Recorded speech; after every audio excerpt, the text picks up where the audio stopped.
Welcome everyone.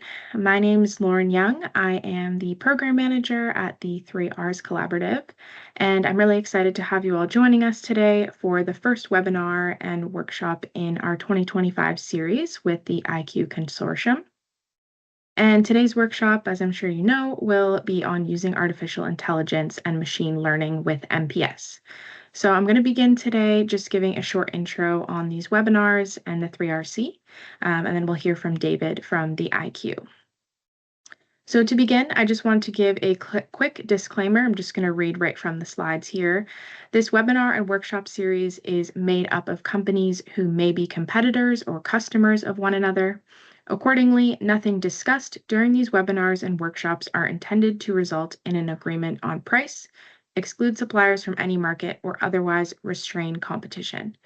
Those participating in this webinar and workshop series are instructed to avoid discussion of competitively sensitive subjects, including costs, prices, sales, product marketing, and other confidential information.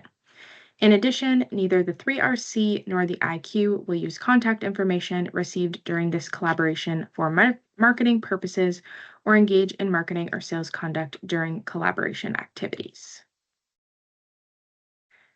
So just to begin with a quick intro to this webinar series, the 3Rs Collaborative MPS initiative collaborates to accelerate adoption of MPS in scientific research.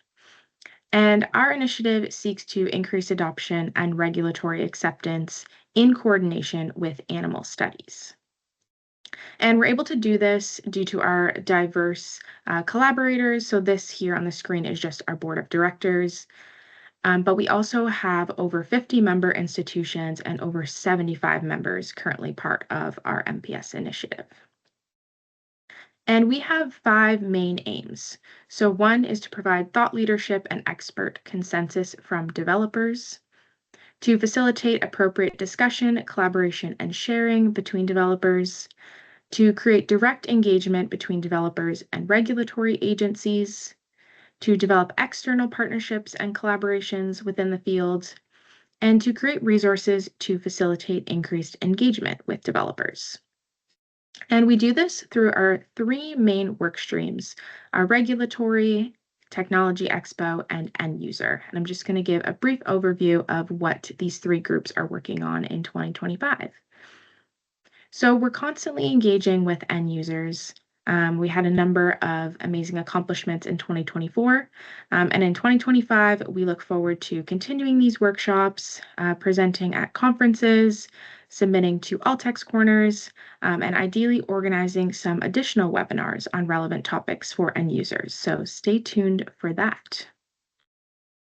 And you can view past presentation recordings of these webinars on our website.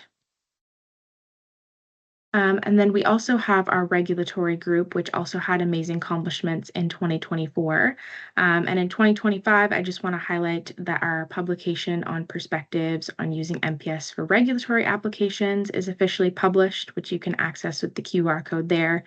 And they're also excited to continue promotions at different conferences this year, continue forward progress on their cross-platform DILI project, and begin development of a new benchmarking project as well. And then finally, our Technology Expo, which we launched this hub in 2021. And in 2025, we're really excited to launch a publication hub. So stay tuned for that, which will be released soon. And you can visit our Tech Hub at the website here. I also just quickly wanted to highlight our upcoming workshop schedule. So tomorrow we have the second day of this March webinar series, which will be on retina and ocular MPS. But I'd also quickly encourage you to take a picture of the upcoming dates here to save them, and we will be announcing the topics for those webinars soon. So just quickly, a few technical things. We encourage everyone today to submit questions using the Q&A so that they can all stay in one place as opposed to the chat. Questions will be answered at the end of the webinar as time permits, but if not, stay to the end as any unanswered questions will be answered at our roundtable. So please reach out to me if you're interested in joining our MPS initiative or becoming one of our sponsors. And I would like to turn it over to David Kukla from the IQ MPS group. Thanks, Lauren. I'll go ahead and share my screen. Hopefully you could see that okay. Yep, looks great. Okay, awesome. So my name is David Kukla. So I just want to start out by giving a quick overview of the IQ MPS affiliate. So the IQ is a collaboration of pharma and biotech companies created as affiliate within the International Consortium for Innovation and Quality in Pharmaceutical Development. And the IQ has four main aims. One, to develop external partnerships and collaborations to help enhance the inclusion of industry priorities, to serve as a thought leader for MPS developers and stakeholder organizations, to provide a venue for appropriate cross-pharma collaboration and data sharing, as well as to create a focused engagement between industry and regulatory agencies on the current status and evolving field of MPS. So the IQ is currently composed of 27 member companies with over 150 active participants, which represent experts from drug safety, 3Rs, ADME, and PK/PD. So here I'm just showing our 2025 Executive Committee. Anya was our previous chair in 2024, and then Rian and David is our current chair. Kim Homan is the vice chair, and Philip Hewitt is the vice chair-elect in 2025. So here I just have kind of a breakdown of the IQ-MPS structure. The executive committee that I showed on the last slide provides leadership and guidance in the management of IQ-MPS business and affairs and implements strategic plans recommended by the steering committee. And then the steering committee is made up of two representatives from each member company, and they are the primary decision-making body for the IQ. And then within the IQ, we have four major work streams, which I'll highlight on the next few slides. But then within them, we have several subteams which address specific and critical issues. So the first work stream is regulatory engagement, and their mission is to build regulatory confidence in MPS and align on common understandings of how MPS data should be handled in regulatory submissions by sharing industry knowledge of MPS utilization with regulators and collaborating to overcome challenges utilizing MPS for drug development applications. The second workstream focuses on publications, and their mission is to outline the contemporary pharmaceutical industry perspective and considerations for developing, evaluating, and characterizing MPS models to support drug discovery and development. Then the pilot project workstream works to initiate near-term proof of concept studies for data sharing or prospective collaboration for qualifying MPS systems based on a specific context of use. And then lastly, the strategic partnership and communications workstream aims to develop external partnerships and collaborations to help enhance inclusion of industry priorities by trying to make the IQ-MPS the partner of choice for pharmaceutical MPS education, alignment, and engagement. So if you have any questions, please feel free to check out our website or our LinkedIn page, or you could contact us directly at info@iqmps.org. Thank you. Thank you so much for the invitation. I'm really excited to speak to everyone today. So my name is Rebecca Kreipke. I'm the Workflow Innovation Specialist at Molecular Devices. And I'm going to talk to you today about some of the work that we've done in ways that different AI-powered workflows are able to advance MPS research. So I think that for this group, I don't really need to belabor the point about the importance of more robust 3D models and how important it is to develop these. So obviously, not only will these make improve translatability when it comes to clinical applications, because they're going to be more representative and predictive of actual human physiology, as well as being comparatively quicker and cheaper than animal models, which is going to, really decrease the cost and the timeline of developing new pharmaceuticals. But obviously, equally as important is it's going to decrease our reliance on those traditional animal models. I think we all also understand that as you look at the increasing complexity of a model system, that's going to come along with a number of challenges, as well as the benefits that you get with those more sophisticated models. So when we're speaking to our customers about some of the challenges that they encounter with 3D biology, we see a number of themes emerging. So this is anywhere from the fact that with these more complex models, you're spending more time in the culture hood. These are very manual and labor-intensive processes.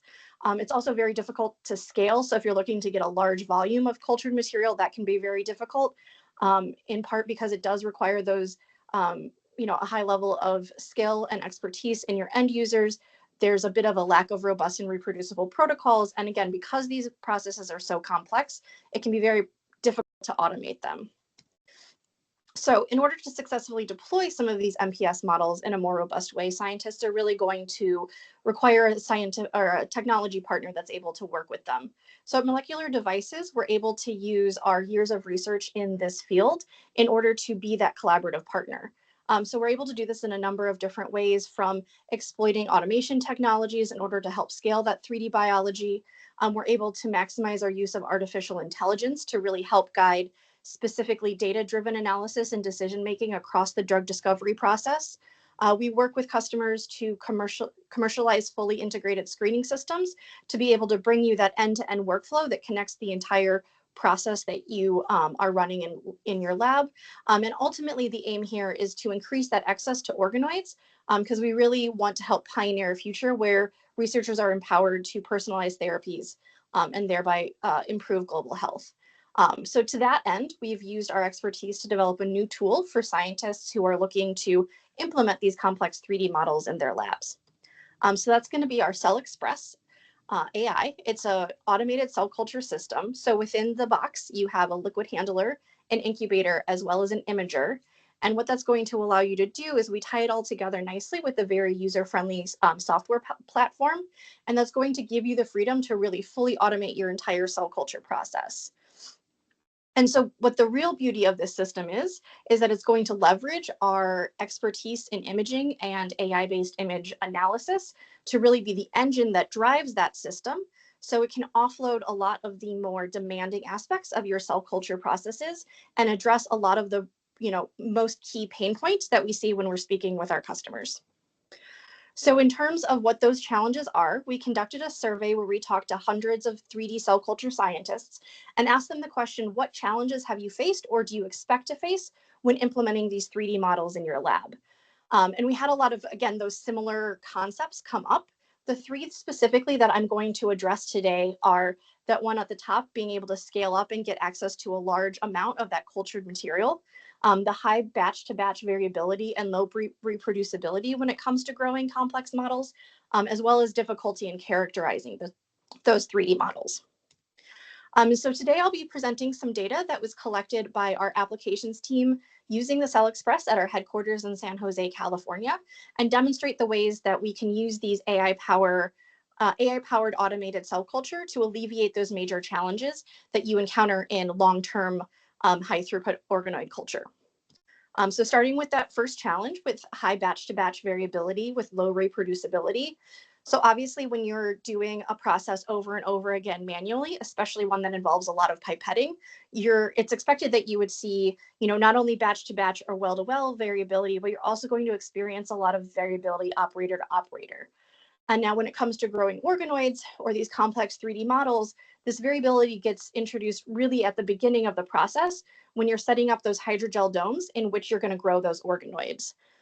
So what's nice about the Cell Express is we're able to introduce that precision robotics to help really standardize that process. So with the Cell Express, you're able to very specifically control the volume, the flow rate, as well as the exact position within the well that you are dispensing your liquid, and able to really make sure that when you're setting up those hydrogel domes, it's going to be nice and uniform. They're going to be the same size. They're going to be in the same position in the well. And not only that, but when you look at the concentration of the organoids throughout that dome, it's going to be nice and uniform in terms of that distribution. So because we have that precision robotics, we're able to really decrease that variability when it comes to either day-to-day within a single operator or operator-to-operator variability. The second challenge that we see a lot is, again, with that characterization of those 3D models. So here's a series of images that we took from 3 different wells, 3 different hydrogel domes growing some intestinal organoids. And I think that if you were manually reviewing these, if you asked 2 different scientists, how many mature organoids do you see per image, or, at what point are these ready to passage, either to move on to your endpoint assay or to passage to begin expanding, people would have different responses to you. And so this is, again, where our experience with our AI models are able to play really well in this space. So here we're able to train a model to really distinguish the difference between the immature organoids from the mature ones. And you can see that a little bit better here when we zoom in, comparing an image from day 2 to day 4, where, obviously these organoids are much larger, they have a very distinct morphology.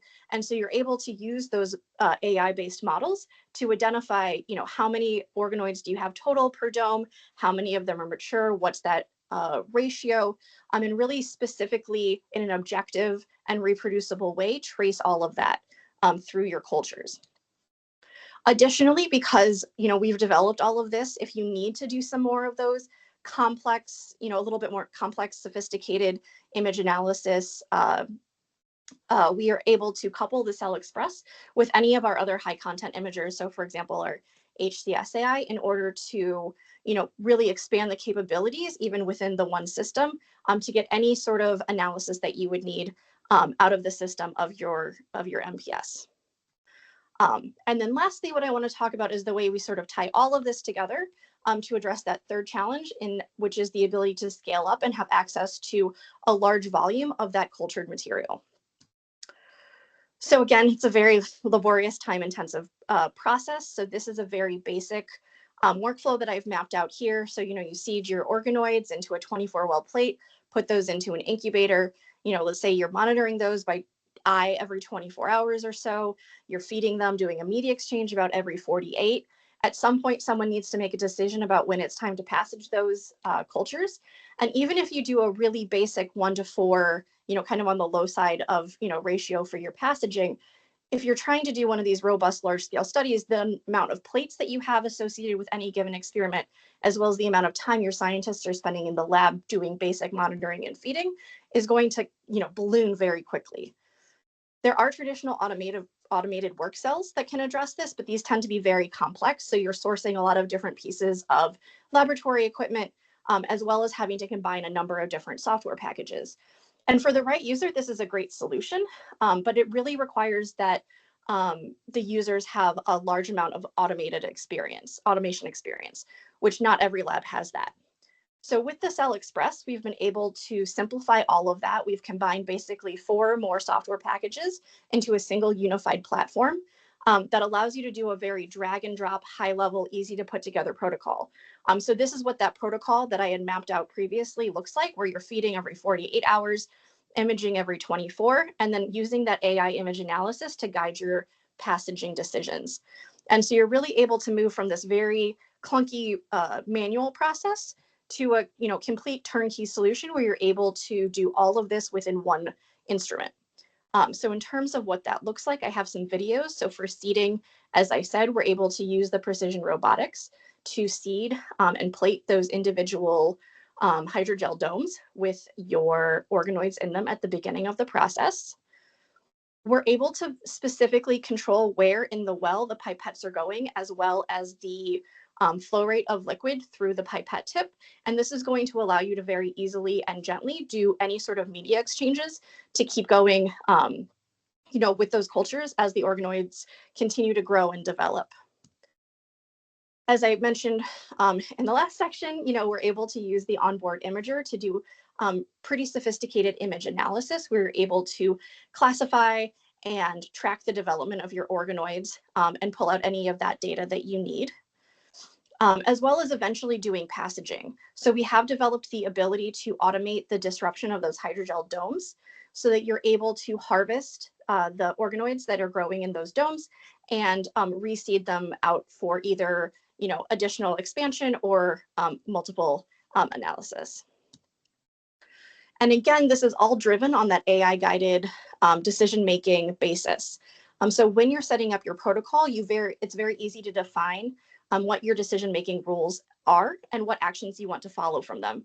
So here we've set up a rule where when the mature organoids reach 40% or more within a specific hydrogel dome in 20 or more of the wells, what the Cell Express is going to do is it's going to send a notification to the end user, as well as automatically start passaging. So here in this image, we can see it's a very mature culture. More than 40% of those organoids fit our mature classification. And so then when you look at the tracking of the log of the instrument, you can see it begins its analysis. Once it finishes the analysis and identifies that that well is ready for passaging, it's going to trigger that automated decision-making process. It's going to trigger that, that rule, and then it's going to automatically proceed to the harvesting.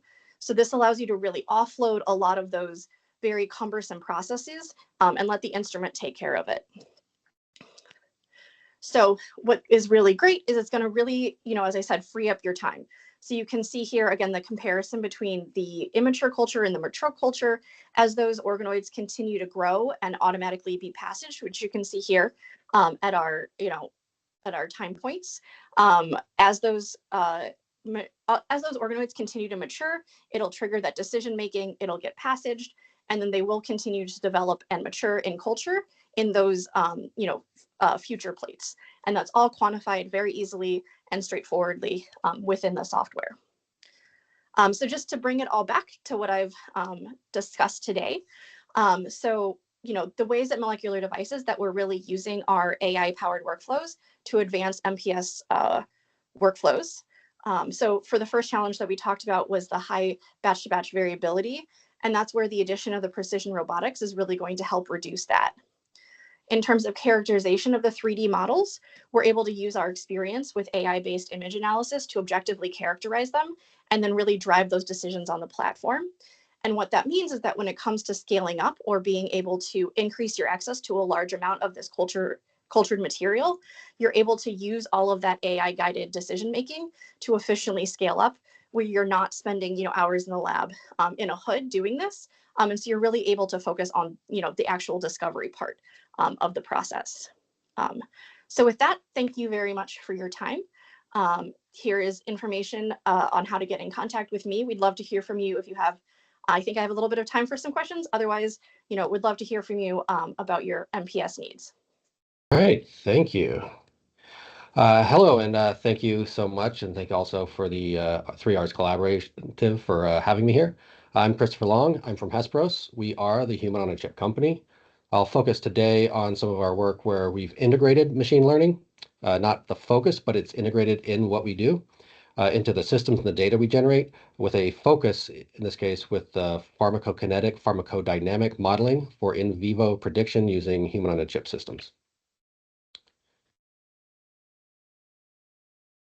So the main problem we're addressing is that in classic drug discovery, it takes around $2 billion and 12 to 15 years to generate an approved drug, with 3 to 5 years of that is preclinical testing and even longer for human trials. 9 out of 10 of those drugs that do pass preclinical trials fail to be either safe or effective in humans. And that ends up being the vast majority of animals are used for drugs that eventually fail in humans.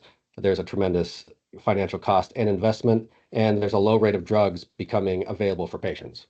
Our approach is this human on a chip platform, which uses functional, clinically relevant readouts with multiple organs to refine, reduce, and replace animals in the preclinical testing and to reduce costs and timelines and to work on rare diseases. Now, we don't sell these. We do everything internally, so we contract and provide services to customers to address some of that complexity and other things. So the way we approach this is the body contains many tissues, fluids, and barriers, and those interact with each other to control the absorption, distribution, metabolism, and elimination of drug compounds within the body.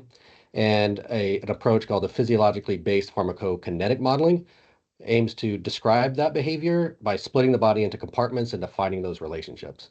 However, when you do this in silico modeling, only what is known can be incorporated into the model. So our approach, the human on a chip model, is a physical recreation of sections of this model so that we can account for those unknown interactions.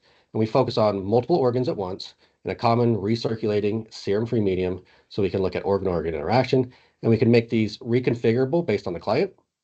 And we don't use pumps. Instead, we rock the system back and forth so we can maintain low volumes of the recirculating medium. One of the distinguishing aspects of our human-on-a-chip system is that it is based on clinically relevant readouts by measuring the function of the response. So we do biomarkers, right, which are great for diagnosing a patient, but the symptoms that affect patients are functional. Either they have muscle weakness or fuzzy thinking. We directly measure the function of these tissues that we put inside the system. In this example system, we have a liver for metabolic activity and bioaccumulation. We have a laser-based cantilever system for measuring skeletal muscle strength and heart muscle strength. And we have a microelectrode array system for measuring the conduction and repolarization of the heart, as well as an analog for the QT interval in heart tissue. And that similar type system is used to measure neuronal activity in the brain and connectivity between the neurons. Our models include various modules, including the heart, liver, brain, neuromuscular junction, peripheral nervous system, kidney, blood-brain barrier, skin, GI tract, skeletal muscle, cancer. So I want to approach this with a case study and talk you through one of our systems, particularly the pharmacokinetic, pharmacodynamic modeling of a system that we created and used for testing echinacea extract and its primary alkemide on stress-induced cognitive deficits. We use the alkemide listed here, which we abbreviate dodeca for simplicity in future slides. And we applied this to a multi-organ system that has a GI tract for oral administration and transport, the liver for metabolic conversion, and a blood-brain barrier for transport in the brain, and then a CNS or brain compartment with functional testing for the cortical neurons. This system differed from the previous system that I showed in that it's reconfigured to contain still the liver and brain compartments, but the big difference is that it has two barrier tissues, the GI tract and the blood-brain barrier, which affected the drug transport through the system and eventually into the brain. For comparison, we also used a single organ system which just has the brain compartment in it. The main functional readout in this system was the ability of the brain cortical neurons to create long-term potentiation, which is a measurement of cognition. So we do this by analyzing the electrical signals between the electrodes. This is an area where we've integrated machine learning algorithms to identify small amplitude electrical signals for different configurations and types of neurons, especially from neurons that have deficits due to disease states, so maybe less robust in terms of their signal amplitudes. And in this case, we applied cortisol to generate a stressed brain state, which prevented the neurons from forming LTP. At low levels, cortisol actually enhanced the ability to create synaptic connections, but at higher doses, indicative of higher stress levels, the LTP induction dropped considerably due to synaptic suppression and eventually excitotoxicity. Now that we had the stress model for cognitive impairment, we studied the application of the echinacea extract and the alkemide, both in the single organ system via oral administration to the multi-organ system.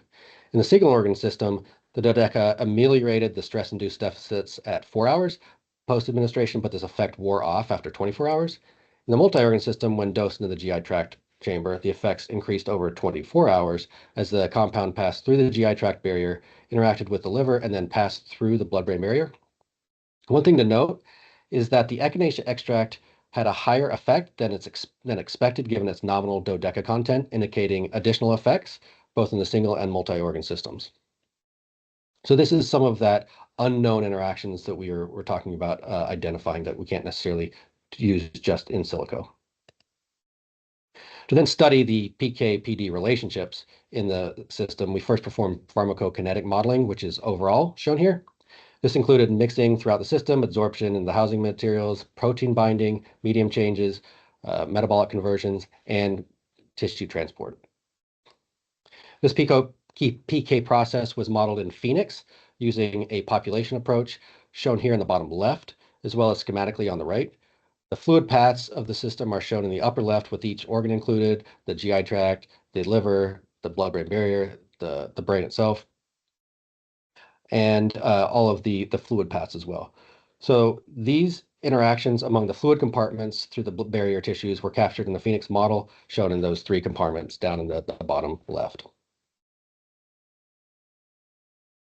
To create the PK model, we sampled each of the chambers over time and quantified the drug concentrations using HPLC SMS at our facility. That's one of the advantages of our system, is that the small medium volumes of the system allow for us to measure buildup of metabolites, and in-house we could measure the bioaccumulation and perform quantitative concentration measurements.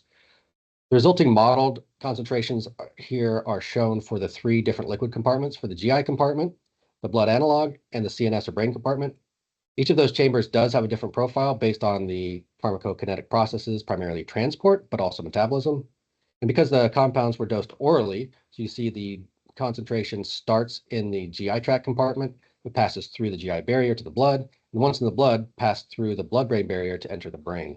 We perform testing with different concentrations to build up that PK-PD relationship.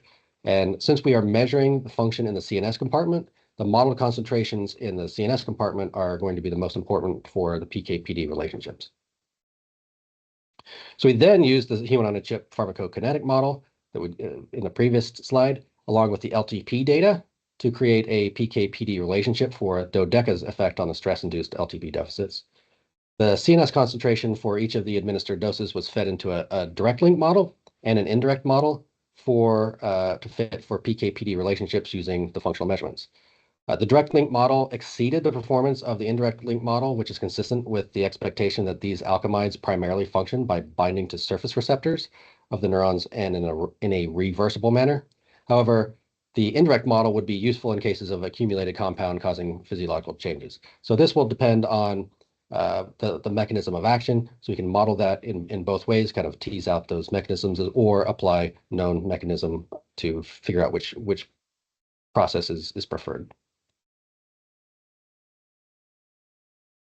A further modeling was then performed to extrapolate the in vitro data using PBPK-PD principles, so physiological-based pharmacodynamic principles, to the expected results in a human. The rat data we had from literature using dodeca from IV and oral administration were then used to inform the clinical CNS concentrations with the PBPK extrapolation, along with human plasma concentrations to obtain expected CNS concentrations of the dodeca. We then used the PK-PD relationships from the human-on-a-chip system device to estimate the effects in the brain, and we expect the effects of the alkamide to last several hours in a dose-dependent manner in ranges of dosing that are commonly used in these supplements. One difficulty in this particular compound is that the clinical data for stress relief is typically all based on scoring metrics, whereas this study used quantitative data. That's one advantage of the system, in that we can generate quantitative data instead of scores, but getting an exact correlation is more difficult if there aren't direct clinical results using quantitative data. So moving on to another area where we do integrate the machine learning in our systems for other applications. One of these is the neuromuscular junction, or NMJ platform. We have a 2-chamber system with motor neurons on one side and skeletal muscle on the other, where axons from the motor neurons can cross over to the muscle, but the 2 sides remain largely fluidically isolated. You can see the 2 cultures of motor neurons and muscle here on the right, with axons passing through the tunnels and forming neuromuscular junctions with the muscle. In this human-on-a-chip system, we stimulate the motor neurons electrically, which causes vesicle release at the neuromuscular junction between the axon and muscle, which causes the muscles to contract. So the detection of and analysis of the functional responses of the neuromuscular junctions is where the machine learning really comes into play. In this human-on-a-chip system, we monitor the movement of individual muscle fibers using video analysis, and we've generated machine learning-based algorithms to identify the muscle fibers that are effectively innervated by the motor neurons and responsive to motor neuron stimulation, and to block out the muscle fibers that aren't innervated. You can see the recordings of the muscle motion here in the middle for 3 separate muscle fibers. You can see each respond differently. Different responses can be related to disease states, either on the motor neuron side or skeletal muscle side, or due to differences in the neuromuscular junctions themselves. We've developed further machine learning-based algorithms to analyze these responses for different parameters, such as response to individual stimulations, ability to generate fused tetanus, and fatigability. We've used our human-on-a-chip system to accelerate clinical development using efficacy data only from Hesperos systems. They already had safety data. Sanofi filed the first IND that led to a phase 2 and subsequent phase 3 clinical trials for a rare neurological disorder. 3 additional companies used Hesperos' human-on-a-chip data to support phase 2 clinical trials for myasthenia gravis, multifocal motor neuropathy, and ALS. And 3 more partners are in the process of filing INDs using our data as well.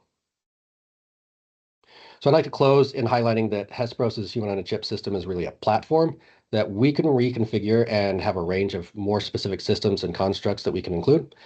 But by focusing on the function, we can get clinically relevant data, especially with the inclusion of multiple organs for organ-organ interaction. These systems are aimed at selecting compounds that will be successful in humans before going into animal testing so that we can reduce the use of animals, reduce overall costs and timelines, and get treatments to patients.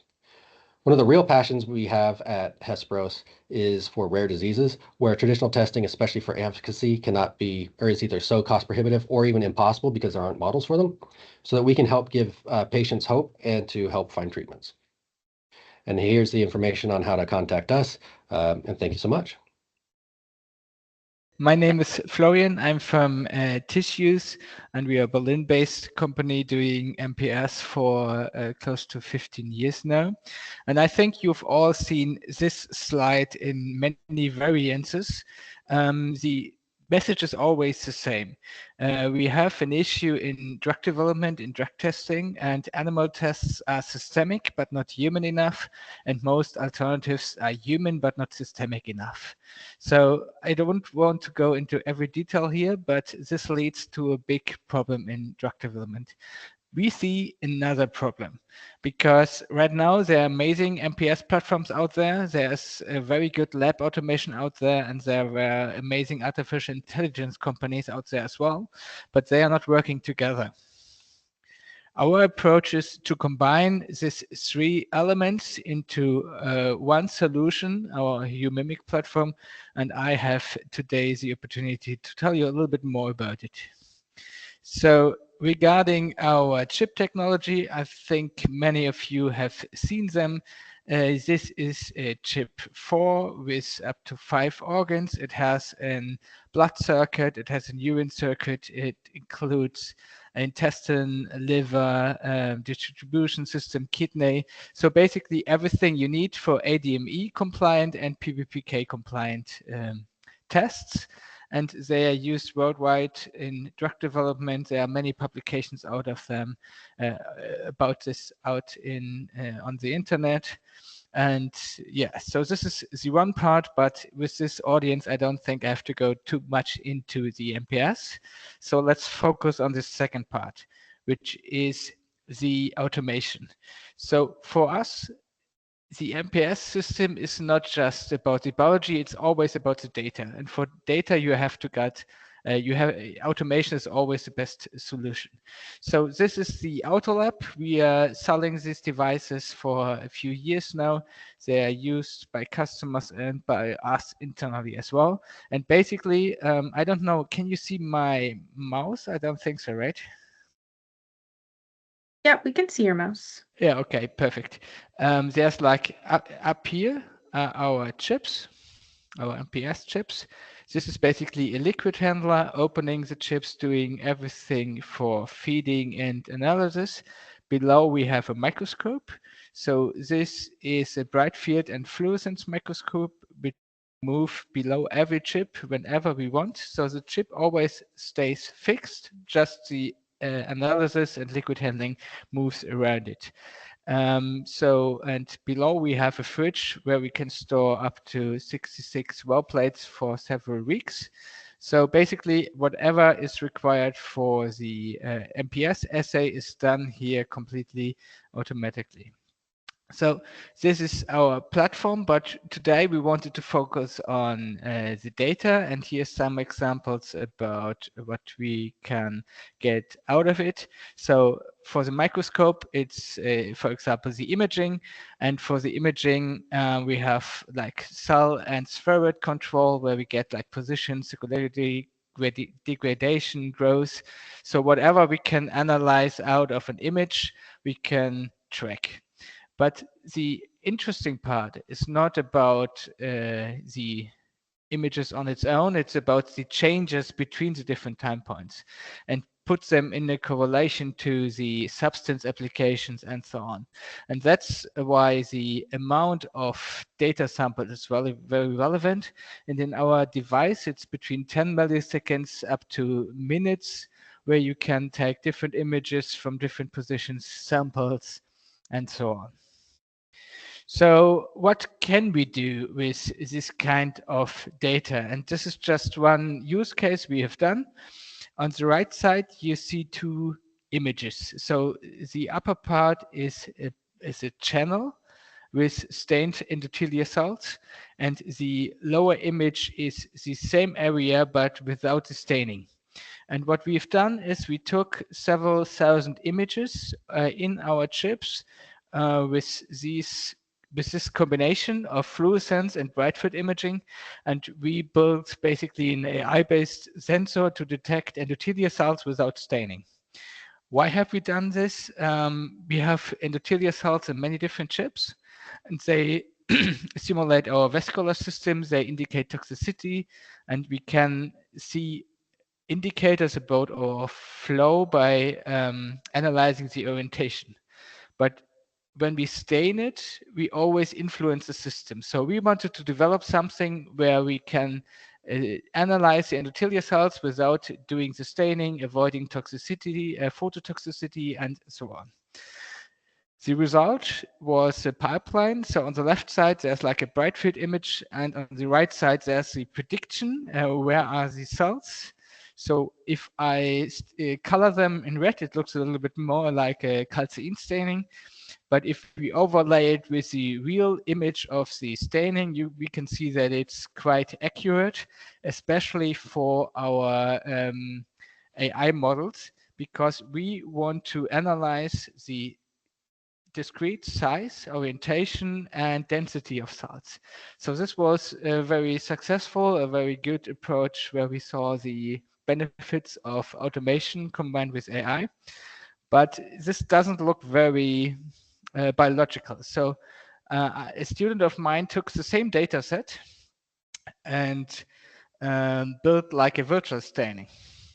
So what we see here is now again bright field image, and the left one is AI generated, and the right one is the real fluorescent staining. So we used a generative adversarial network to color it in the same way as a staining would be.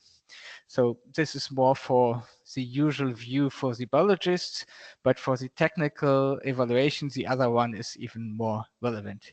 The good part about it is that everything we've done, or I've shown you now, is without any human labeling. So we really use the fluorescence image to get the information about which areas are interesting for us and not. So basically, whatever we've done here, we can do with any pairs of fluorescence and bright field images. Here's some inputs for our processing pipeline. If there are any questions, I can talk a bit more about it. So this was our first part with AI, where we decided, okay, where can we use AI to get more data out of our experiments? The next step is somehow about our current projects and especially about the future. So where do we want to go with our current approaches? So we have this UMimic platform, we have our chip technology, we have a stem cell bank, we have our automation devices. We have a lot of information from the last decade about experiments, clinical data, real-time imaging, and so on. We have quite a few models, like PK models about our chip technology, but models from customers as well, where they are modeling what's happening in our chips. And we want to use these models and additional ones to build like a virtual UMimic platform. So the goal here is to really do like 80% of all drug development and substance testing virtually, and then just proving the most relevant parts on our biology device. This means in the beginning, because we have a lot of data, but it's definitely not enough. There's a lot of garbage coming out of that. And the concept of closed loop AI is to predict what's happening in the next hour, looking into our automation device, seeing, okay, what prediction was right or the prediction was wrong, and improving the AI model continuously over every experiment we are doing. So this is the approach where we're working on right now. But there are some limitations, or maybe just, so this approach is relevant for drug development and precision medicine. So maybe you heard it in between the lines before. For real AI models, we need like 100,000 millions of data sets. And our chips are used for a few years now, but still not hundreds of thousands of experiments where we do have access to. So what we decided to do is synthetic data. And the first approaches we have done is with our PBPK modeling. So we used the models we have developed and which were added by our customers as well to generate training data for an AI, trained the AI with it, predicted what will happen, and then fine-tune it with the real information we have.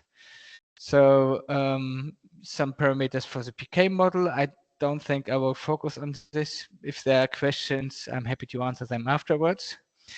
But this is the output. So this is a model which is, I think it's around for 8 years now and improved for many times. So this is basically the concentration in our different parts of the chips. And if we do it for 100,000 experiments, we will just have data sets which look like the ones below. So we have parameters about our kinetics. We have our injection schedule where we see, okay, maybe we get a new substance in compartment A at 8 a.m. So all this information is in these data sets. These data sets are then used to train a neural network. And after we train the neural network, we are fine-tuning it with real experiments. And here are some of the results we've done. On the left side, we see it without fine-tuning. So compared to the model, it's already quite good. We have an average precision around 70%. The correlation is very good. And yeah, but everyone can see there is a lag between the prediction and the ground truth. We've done then the fine-tuning with our real data, and we were able to increase this AI PK model to up to 86%. This is still in progress, so there are a lot of new developments in that area. Some will be published at some point as well. I cannot talk about everything right now, but the general approach is here to use models for getting data from simulations and use this as a big database for our AI models, and then feed the real data in there to get like as good predictions as possible. Okay, this was quite a lot. I have a little bit like a summary or some notes which yeah, have been asked to me in the last months, sometimes years. So we truly believe that only with AI and automation, these complex physiological multi-organ chips are possible. Everything we do should be data-driven. So it's not only about building the best biological model, but if the protocol is not stable enough, if it's not not possible to automate it, it will not survive on long term. And as our current development is, and as we see the market, AI complements. It's not it doesn't replace modeling right now. As I showed with the synthetic data, modeling is always the basis right now for building new AI developments. In the future, this will change at some point, but I think in the next years, probably decade, modeling is key for every AI development. Every experiment which is done with our chip technology, with other chip technology, will be able to fine-tune AI models. So the data is always the key. And since data is very relevant, if you're interested in hearing more about it, feel free to contact me. We are looking for the right partners for experiments, for AI, and for everything. So if there are more questions, feel free to ask them. Thank you very much. Thank you very much, Florian. And it looks like you have your contact information there on the screen, which is great. Yeah, thank you, Lauren, for organizing this webinar. So my name is Haichin Bai. I'm from Xellar. glad to share how at Xellar we combine scalable organ-chip disease models with artificial intelligence for toxicity and efficacy testing. So just some brief introduction of us. We Xellar, we are founded and located in Boston. We're a relatively young startup, and I don't need to go into this again, as other speakers have mentioned many times that the current drug development is broken. We definitely need better, more predictive preclinical models that offer a faster and higher chance of translation from preclinical to clinical. And we know that AI or artificial intelligence can have great potential throughout the entire drug development process, from target identification to utilizing multi-omics data to identify new drug targets for many different diseases, and for use knowledge graph to identify new relationship between targets and disease, etc. And then use virtual screening, molecular generation. The list goes on and on as well. But the big challenge, I think everybody right now recognize, is that we need a lot of data, a lot of quality data. So here at Xellar, how do we tackle the data problem? So we use we call EPIC platform. So starting with our proprietary engineered microfluidic devices coupled with different perfusion solutions. And using those different systems, we create different tissue and disease models that allow us to generate a large amount of data that can be used for efficacy testing and safety testing as well. Among the various readouts that can be generated from MPS organ chip system, we focus especially on imaging. So we use peripheral images, traditional live dye stainings, as well as immunostainings, cell pending, etc., to generate larger amounts of 3D images. And then we use different AI algorithms to provide more deep insights into those images for either better determination of the drug effects or provide better predictions. So starting with our engineered devices, we all recognize that traditional models has this problem. So when we increase the model complexity, we generally have better model accuracy, but as a sacrifice of the model scalability. So we at Xellar have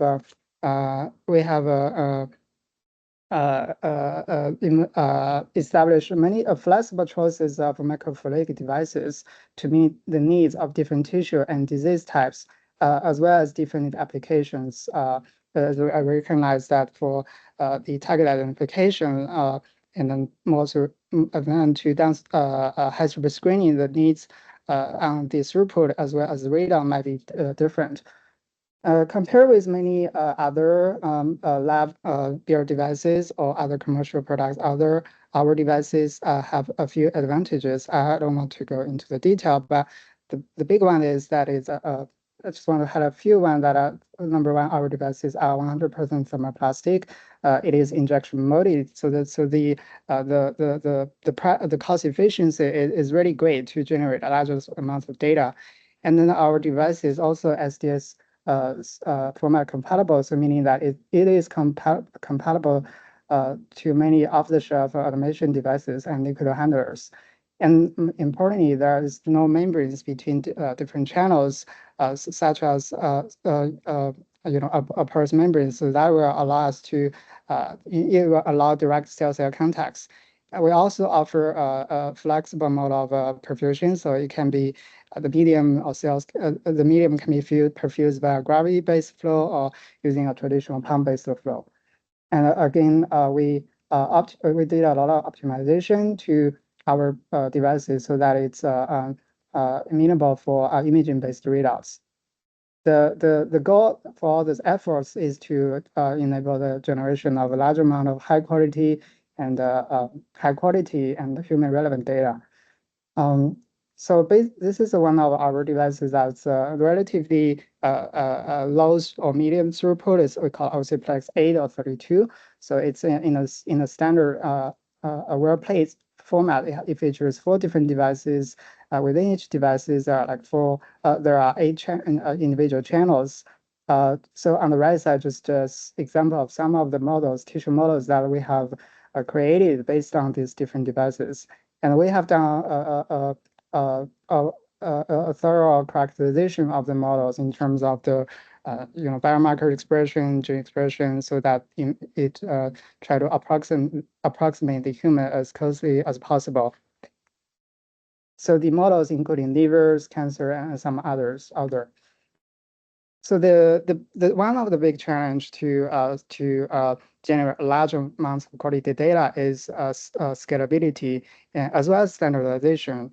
To address this challenge, we use different approaches. So first is we have large format devices that have a similar channel dimension with the lower format devices, so that all the protocols that we have developed from the lower format devices can be directly used in the higher format devices. Our device is also compatible with many off-the-shelf automation equipment. So we have done a lot of side-by-side comparison, show the both time and the cost improvement over just a manual workflow. So standardized data collection is also important to make sure that we have high quality data. To address this, we have created our own data science platform. So this is a cloud-based platform that can be used for a study design, data processing, management, visualization, and also report generation. And from this data, then we use different AI-based algorithms to dive deep into the data and for imaging analysis and also as other prediction, classification, target discovery, and toxicity prediction, etc. Take a step back a little bit. So we really try to take advantage of the big data from the MPS or complex in vitro system, so that including sequence data, imaging data, and graph data, and then combine with different AI technologies, including traditional computer vision for imaging-based data, graph network, natural language models, and also state-of-art language models as well. So for today's talk, I'd like to focus on one specific aspect of our AI effort, which is use computer vision to get our organ chip imaging, processing, and analysis. There are 3 that are routinely used in our R&D effort. So the first one is automatic imaging segmentation. So after we capture the 3D images, whether peripheral images or different stainings, we can use automatic AI algorithms to identify the cells or the organoids of interest, and then do the segmentation and feature extraction automatically. We can also do peripheral difference image mappings, also called in silico staining, to use the peripheral images to predict other fluorescent stainings. In addition, we can use the imaging features to only test the efficacy or toxicity of a drug, but also it can provide important underlying information about the mechanism of action of those drugs. So that we have demonstrated that the imaging features can offer a very good classification of drug MOA that is comparable, even sometimes better than using RNA using transcriptomics data. So in the next few slides, I just want to use a case study to provide you to hopefully convince you how AI can be used for a better imaging analysis from MPS models. So as we all know that the peripheral images contains a lot of information. So here's one example. Cancers, primary patient-derived cancer cells are grown on our OCPlex 832 devices, and you see different patterns of the cells from growing, migration, etc. And then we have used a very simple AI model, in this case, a UNet architecture, to predict the live dead staining from the peripheral images. And then you can see that in some cases, the simple model provide a very good prediction of the prediction of the staining. So there you see a very minor difference between the original and predicted images, where in other cases the model performance is not so good. But overall, if you compare the both the intensity of the DAPI channel or the PI channel, you see very good correlation between in both the intensity as well as the some area of the signals. And then what's the advantage? Here is really like why we need to take advantage of the longitudinal data. That is because the red one is really the drug responses calculated from changes from the baseline, meaning before the drug treatment, and comparing that to the endpoint only, which is the only the staining. You see a greater improvement in the sensitivity by calculating the baseline information. Additionally, we can use the peripheral images to automatically calculate the DAPI area, the tracy area, as well as the lab area, and then by doing so, it kind of performing a longitudinal analysis of individual a chip or of individual organoids. Finally, by carefully selecting our training data, we can also overcome some of the issues that may are associated with empirical staining. That is, sometimes we know with complex models, 3D models, there may be dye penetration issues, and our AI algorithms can actually correlate some of that. So in this example, on the upper right side, you see the peripheral image overlay with the original DAPI staining. You see some part of the cells of the chips are not fully stained, whereas on the bottom side, the prediction can actually recover some of the signals. So with that, I'd like to conclude my presentation today. I think a few key summaries here. Number one is we know that AI transformation is really dependent on a large amount of high quality and human relevant data. And then by combining scalable organ chip model with imaging-based AI really represents a promising strategy in complex data analysis with MPS models. And finally, AI-based in silico staining offers many advantages over empirical staining in these types of images. So with that, I'd like to thank you for the time, and then please feel free to reach out if you have any questions. We're open to any sort of collaborations. Thank you. Okay, thank you. And I hope everyone can hear me okay with some lovely technical difficulties. But thank you so very much for the opportunity. There have been some fantastic presentations, fantastic data. I am the president, co-founder, and CEO of Obatala Sciences. We are presenting our obesity on a chip and fat on a chip as a platform for disease modeling that is compatible with AI image analysis recognition for quality control and quality assurance and for drug discovery workflow. Next slide, please. So I'll just jump into who we are, what we do. Obacell as a platform for metabolic disease modeling, specifically just a few of the functional outputs that we have available, and then jump into the AI application and usage. Next slide, please. So essentially, we are advancing the next generation of metabolic disease therapies by manufacturing diverse human biological models and research tools. We make all the components that go into our organ on chip, our technology, and it is in that sense, from the standpoint of the life sciences, research tools, the stromal stem cells, media, hydrogels, all of those components that are needed to drive an adipogenic like phenotype and plugs into obesity, diabetes models, and also is used in terms of impact to screen cancer therapeutics. Some of our studies have supported breast prostate and endometrial cancer studies, for example, within the context of safety and efficacy studies. And then the goal, I won't belabor the point that we've seen time and time again, but it is to reduce and refine the number of animals being tested on. But specifically for Obatala Sciences, we are looking to provide more data from the human system that recapitulates some of the differences that we may see across demographics.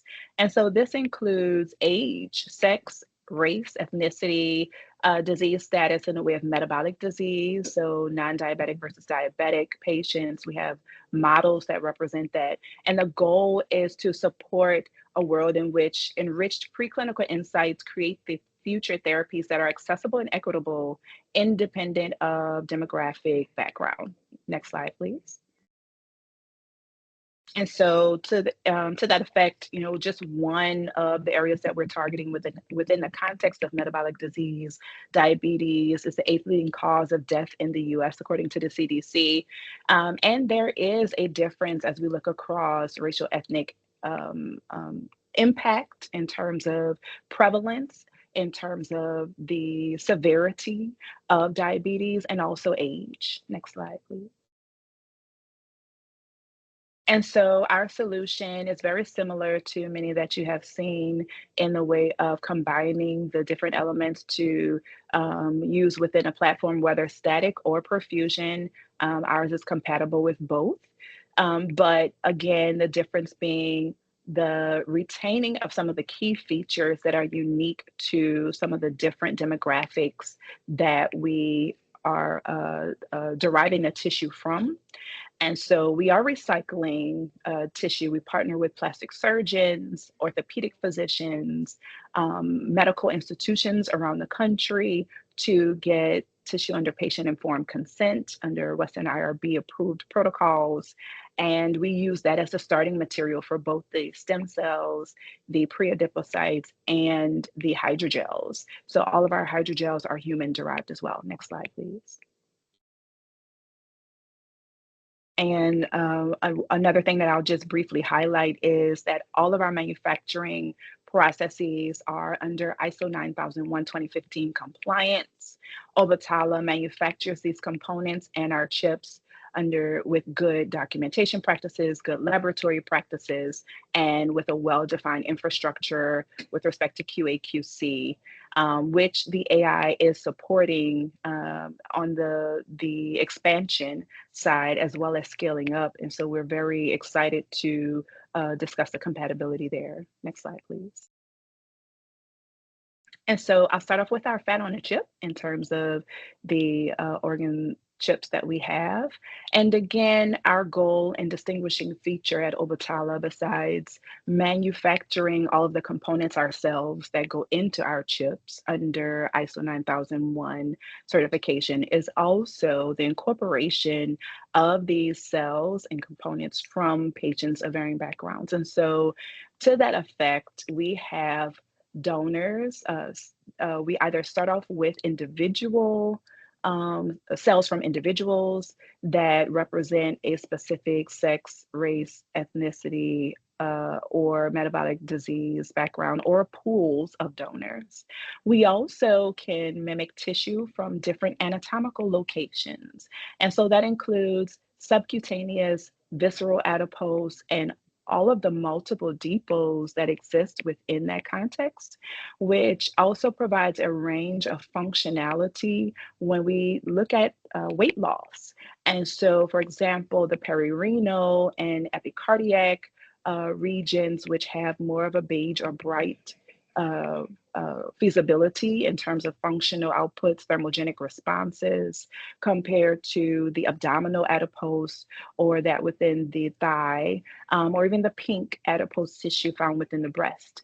We can mimic those subcompartments as well as incorporate the cellular heterogeneity that exists within those different components, as each depot does have a different cellular composition and therefore functional output, by taking that specific tissue and focusing on the stromal vascular fraction.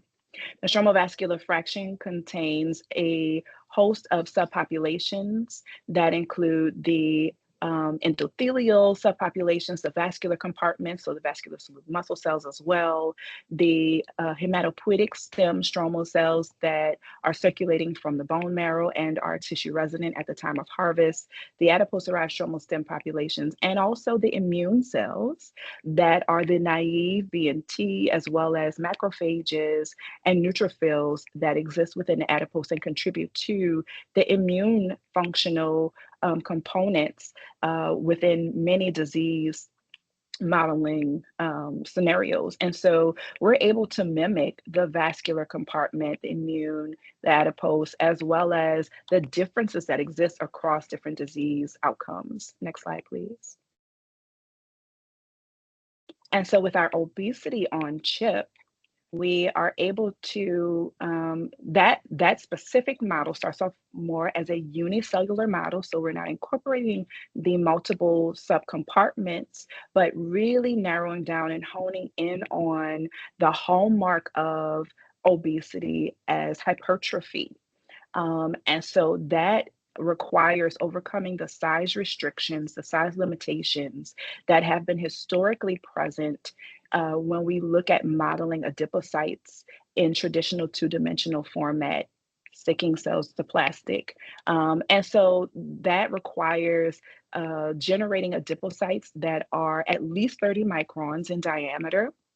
We're able to model up to over 100 microns in diameter, which gets into the range of an obese adult. And so again, combining our pre-adipocytes, our adipose stromal stem cells, our ASCs, differentiating them, combining that with our human-derived hydrogels that are either blood-derived or incorporate the extracellular matrix components, so the collagens, fibronectin, vitronectin, the top 5 extracellular matrix proteins that are involved in the structural integrity and components of adipose tissue, that connective tissue. We are able to generate these constructs that are stable for extended culture periods with minimal effort. And these are highly compatible with functional assays and dynamic outputs that allow us to, the next point, allow us to simulate feeding and fasting. Next slide. And in the context of drug efficacy have proven to be very, very stable, but also generating clinically relevant data. So responses to therapies that are inducing glucose uptake, lipolysis, a lipolytic type of response. Next slide, please. And so here's an example. As I mentioned, we have a blood-derived material called Obagel. We have our material that is directly derived from extracellular matrix proteins, both generating highly responsive outputs in models with regards to glucagon-like peptide 1 agonist exposure. This is looking at it within the context of lipolysis. Next slide, please. But also as we look across the categorical sense, retatrutide, semaglutide, tirzepatide, with respect to GLP-1 agonists, both in the presence and absence of insulin. And so again, stimulating feeding and fasting, and we're able to suppress this with cytochalasin B exposure. Next slide, please. And so now we're jump into the QA/QC components. Next slide. So we are partnering with a few of the AI-enabled entities. ICOSA is one that has developed a software, Kaleido or KML Vision, that is specifically allowing us to address a challenge that is an old age challenge of quantifying the intracytoplasmic lipid accumulation within adipocytes as at the earlier stages of differentiation during the pre-adipocyte transition to a more mature functional cell. There is a lot of overlap.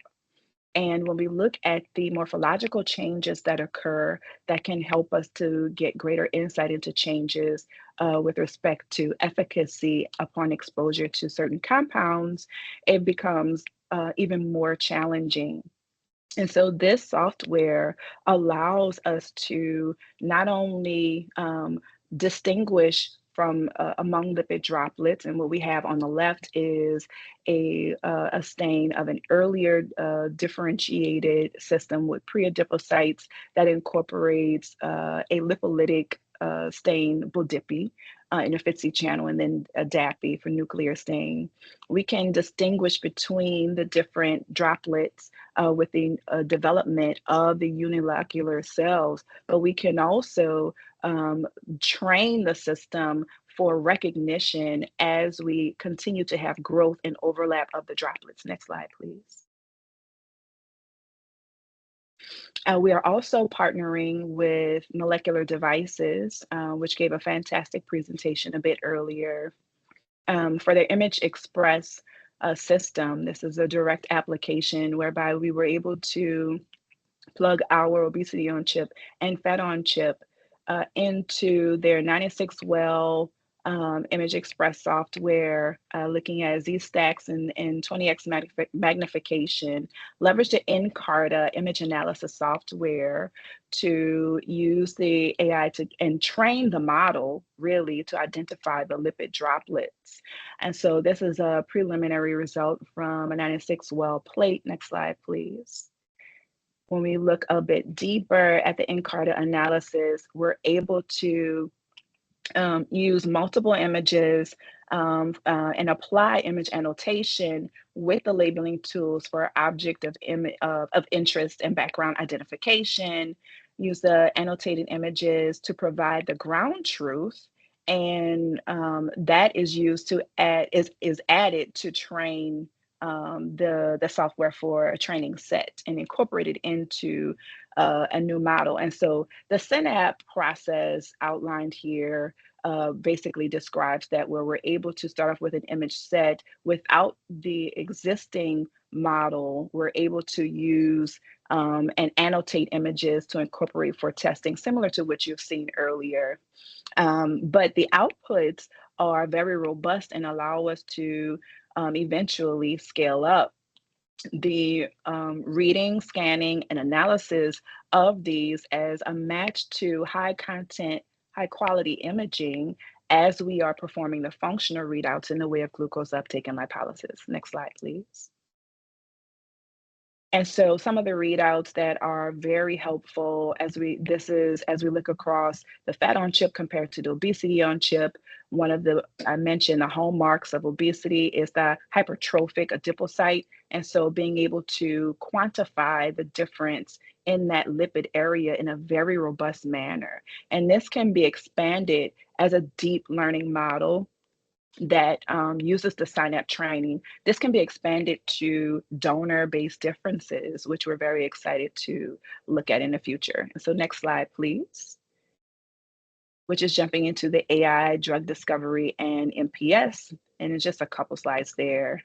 And essentially, we have a partnership with A-Innocence, which is an AI-driven platform that is accelerating drug discovery by accurately predicting functional protein and gene sequences to identify drug candidates with high efficacy and safety profiles. Next slide. They're using 4 different specialized deep learning engines that streamline target identification and multimodal drug design. And so this supports antibody, small molecule, RNA, and cell therapy design, cell therapy development. And so, with that, again, the goal and intention is to leverage the ability to mimic protein structure and binding sites within the context of a highly relevant and more physiologically relevant model that incorporates some of the differences across donors. So leveraging Obatala's biorepository, which incorporates over 200 cell donors representing diverse populations and backgrounds. Next slide, please. And so essentially, we are sharing our obesity on chip and fat on chip in the context of preclinical testing for drug development, and for modeling donor demographics, differences that exist across donor demographics. And we've been able to incorporate the usage of AI for quality control as it pertains to drug screening of lead compounds. And so establishing those thresholds, cutoff values, and incorporating that within the context of match data for safety and efficacy. And so the opportunities are very strong there to expand to translational and drug discovery based endpoint phases. Next slide, please. And so the partnership opportunities, we look forward to expanding. So we have several partners that are AI ML based drug discovery partners. But if there's any interest, we would welcome the opportunity to incorporate the physiological relevance for as a tissue foundry, which is our goal in those partnerships. Next slide, please. And so, as always, we thank our team, our full team. Thank you for the opportunity to share our technology. I think the next one is just the last slide. I'll welcome any questions if we have time for it.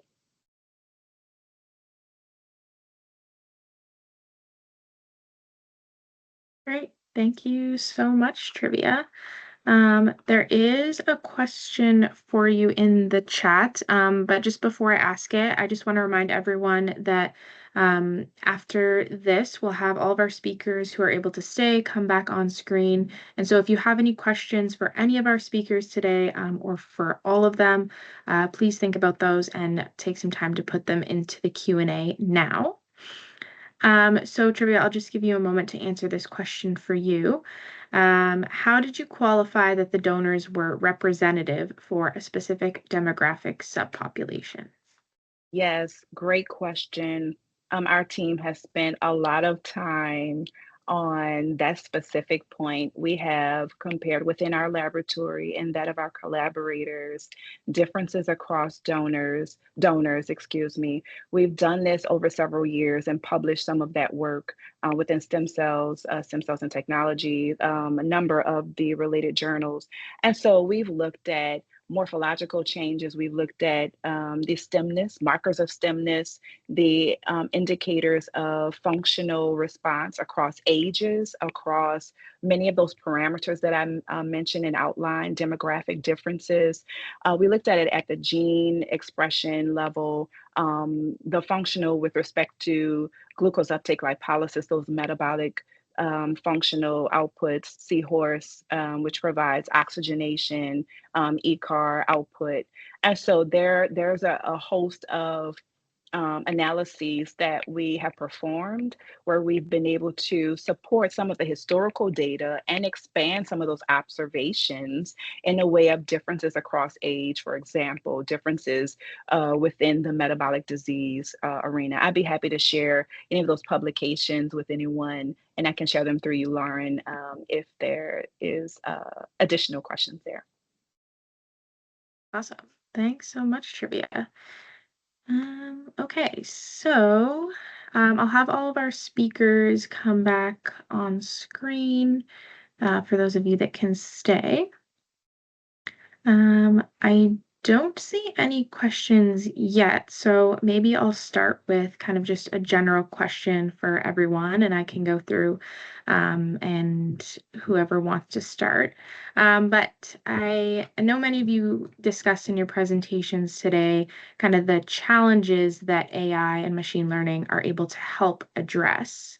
And so I'm wondering if anyone can speak on, some of the challenges alternately that come with using AI and machine learning, either kind of just generally or things that you've encountered at your companies. So if anyone wants to start, feel free to jump in.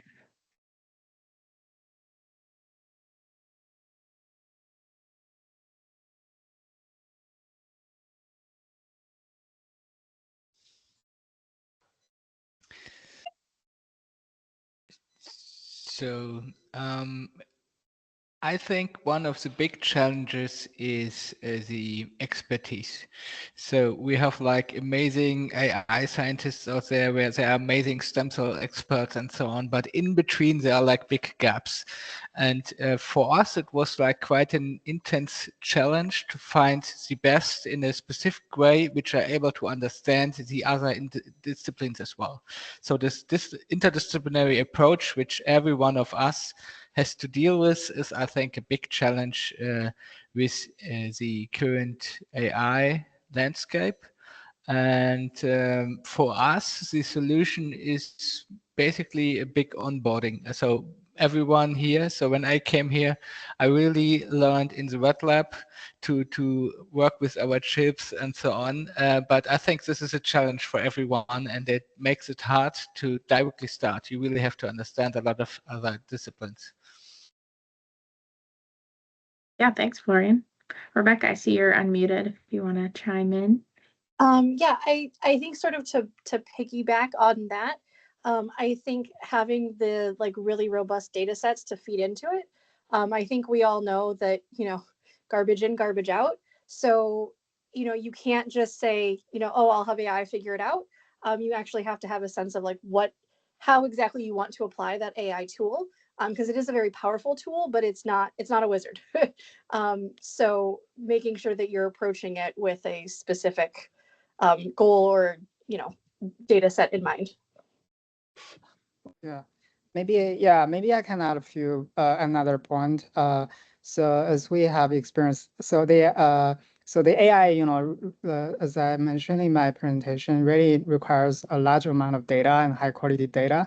And then I think that's the biggest challenge, at least for the AI developers out there, is especially when we try to go with the really complex in vitro models. We don't have so many data, so should we just wait for a few years or try to use, make the most of what we already have?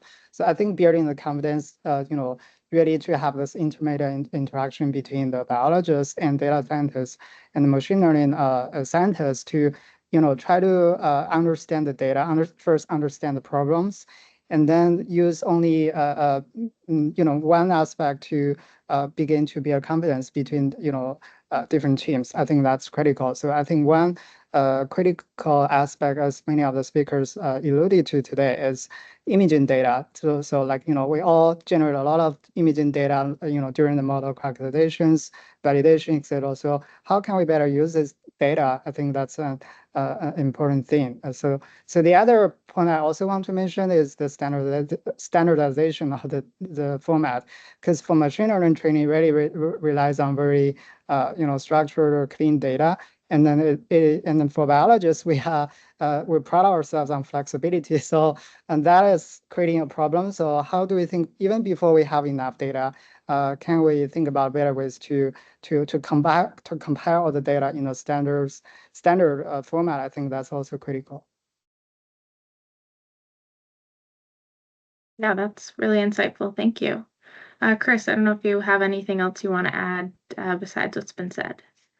Right. I mean, a couple of those are especially for the data sets, and either if you're looking for something that is unknown, for instance, we're looking for a lot of disease states and how that might be showing up in some of our data, for instance, the electrical activity data.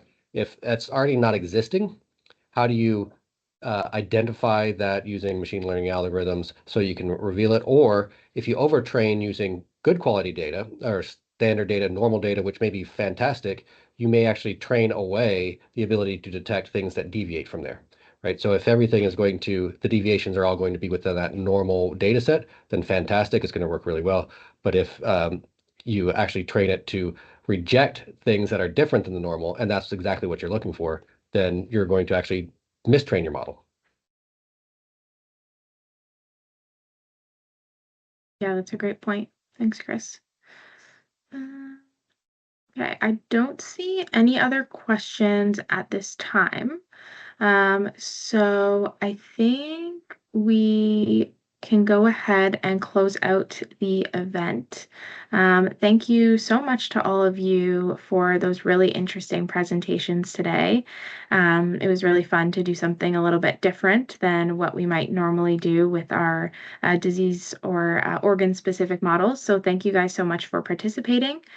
Just a reminder to all the participants that this webinar is being recorded, so we will be sending out the link to everyone who registered, and we'll also be posting it on our YouTube channel as well, so keep an eye out for that.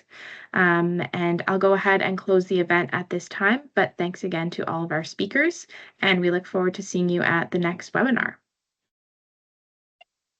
Thank you. Thank you. Have a great day.